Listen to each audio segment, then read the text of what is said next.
নামাজে ঠোঁট বন্ধ রেখে মনে মনে সূরা পাঠ করলে নামাজ হবে কিনা, খুব গুরুত্বপূর্ণ একটি বিষয়। অনেকেই দেখবেন যখন নামাজ আদায় করে তখন জোরে জোরে কিরাত পড়ে, জোরে জোরে সূরা কিরাত পাঠ করে। আবার অনেকেই দেখবেন যে মুখ নাড়িয়ে পাঠ করে, আবার অনেকেই একেবারে মুখ বন্ধ করে ঠোঁট বন্ধ করে মনে মনে অন্তর দিয়ে সে পাঠ করে।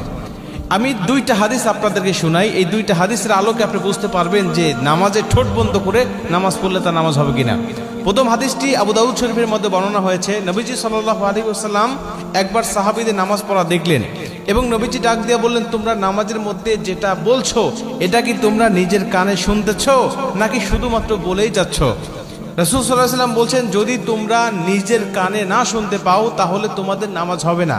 অর্থাৎ তোমরা যা বলছো তোমরা অবশ্যই সেটা নিজেরা শুনবে, এটা হতে হবে। এটা আবু দাউদ শরীফের বর্ণনা এবং তিরমিজি শরীফ সহ মুসলিম শরীফ সহ প্রায় আরো 5টা 86 হাদিসের মধ্যে এই হাদিসটা বর্ণিত হয়েছে যে আব্দুল্লাহ ইবনে আব্বাস রাদিয়াল্লাহু তাআলা আনহু তিনি বলেন যে সাহাবীরা যখন নামাজ আদায় করত তখন তারা ঠোঁট নড়তো, এটা দেখা যেত। তারা নামাজ পড়তেছে, ঠোঁট নড়তেছে, আওয়াজ হচ্ছে না কিন্তু ঠোঁট নড়তেছে, এটা বোঝা যায়। এই হাদিস দুইটার আলোকে ইমাম আবু হানিফা রাহমাতুল্লাহ আলাইহি সহ বিভিন্ন মুহাদ্দিস বিভিন্ন ইমামেরা ঐক্যমত পোষণ করেছেন যে যখন কোনো ব্যক্তি নামাজ আদায় করবে তখন অবশ্যই তাকে ঠোঁট নাড়িয়ে নাড়িয়ে নামাজ পড়তে হবে, তাকে জিহ্বাটাকে নাড়িয়ে সূরা কিরাত পাঠ করতে হবে। চাই তার আওয়াজ তার কানে শুনুক অথবা না শুনুক, যদি সে শুনতে পারে ভালো, না শুনতে পারলেও শোনার মতো যদি মনে হয় যে সে কিরাত পাঠ করতেছে, ঠোঁট নড়তেছে, জিহ্বা নড়তেছে এবং অন্তর দিয়ে তো পাঠ করতেইছে, এরকম যদি হয় তাহলে তার নামাজটা হবে। কিন্তু কেউ যদি ঠোঁট না নাড়িয়ে মুখ বন্ধ করে মনে মনে অন্তর দিয়ে যদি সে পাঠ করে তাহলে তার নামাজ হবে না। এতে সব ইমামরা সব মুফাসসিররা ঐক্যমত পোষণ করেছেন।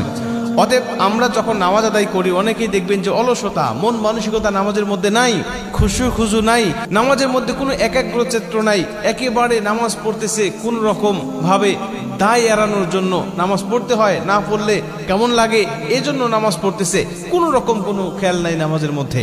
এরকম নামাজ পড়লে নামাজ আল্লাহর দরবারে কবুল হয় না। আল্লাহ রাসূল সাল্লাল্লাহু আলাইহি ওয়াসাল্লাম নামাজের মধ্যে কি পড়তেছি এটা শোনার কথা বলেছেন। এটা শোনো, অথবা শোনার মতো যদি মনে হয় তাও হবে, কিন্তু তুমি একেবারে ঠোঁট বন্ধ করে নামাজ পড়তেছো, নামাজ আল্লাহর দরবারে কবুল হবে না।